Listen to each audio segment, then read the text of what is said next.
The White House, as well as the Departments of Defense and Homeland Security, won't say exactly how much these trips are costing. But while the White House insists there are no conflicts of interest, ethics watchdogs say these taxpayer-funded trips are promoting a Trump family business and exploiting the presidency for personal gain.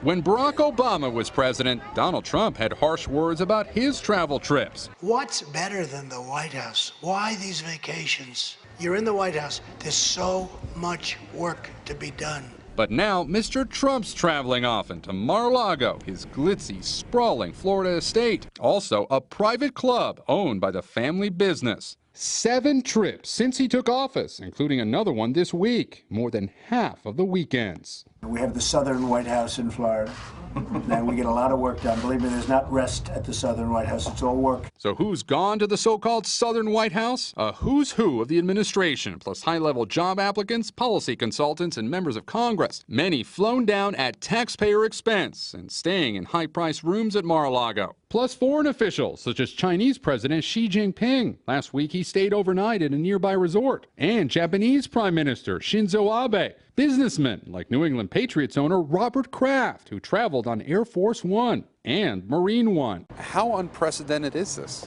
I can't think of anything like this that we've seen at any time in the modern era. Steve Schooner, an ethics expert at George Washington University Law School, says what's so different is that unlike President Bush's trips to his Crawford, Texas ranch, or President Obama's trips to Hawaii and Martha's Vineyard, President Trump is visiting a private family business where he can mingle with club members who now pay more than $200,000 just to join. The president should have divested from his properties to begin with. He shouldn't be traveling there on a regular basis on the public's dime, and he shouldn't be driving business to his own commercial interests. It's all unacceptable. So what's the price tag and who's paying? Prime Minister Abe's stay, the White House says, was a personal gift from the president himself, and the general plan is to do the same for other foreign officials. The transportation, Secret Service protection, military support, and the Coast Guard are all paid for with taxpayers' money, as they are when any president travels.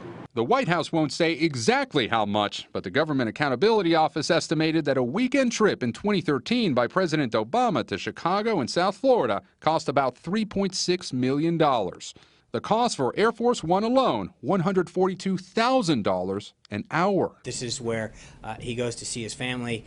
He brings people down there. This is part of being president. But critics, including a conservative budget watchdog group, say the frequent trips cost too much. There's room for improvement, and the president would do well to try to figure out ways to save money for the taxpayer in the White House operations and in moving them around. Every time the president visits, how much does it cost your department? It's about $60,000 a day. Palm Beach County Sheriff Rick Bradshaw says that's added up to more than $2 million since the inauguration. We can sustain this for a while longer.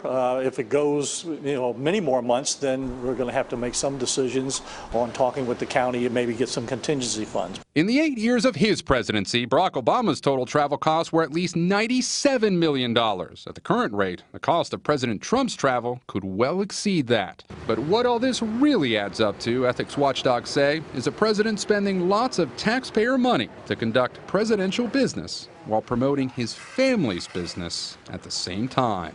This is a privately owned club that for all intents and purposes was just another golf property in Florida before, that almost now is something that Americans immediately recognize. Imagine what you would have to pay to get that kind of brand recognition. That's extraordinary.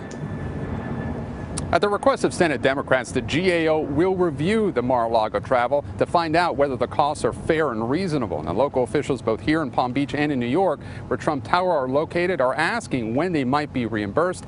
They've not officially heard back. In Madden, Savannah, one local county commissioner is looking into the possibility of extra taxes on the Mar-a-Lago property to possibly recoup some of the money. Back to you. All right, Gabe, thank you very much. Hello, Today fans. Thanks for checking out our YouTube channel. Subscribe by clicking that button down there and click on any of the videos over here to watch the latest interviews, show highlights, and digital exclusives.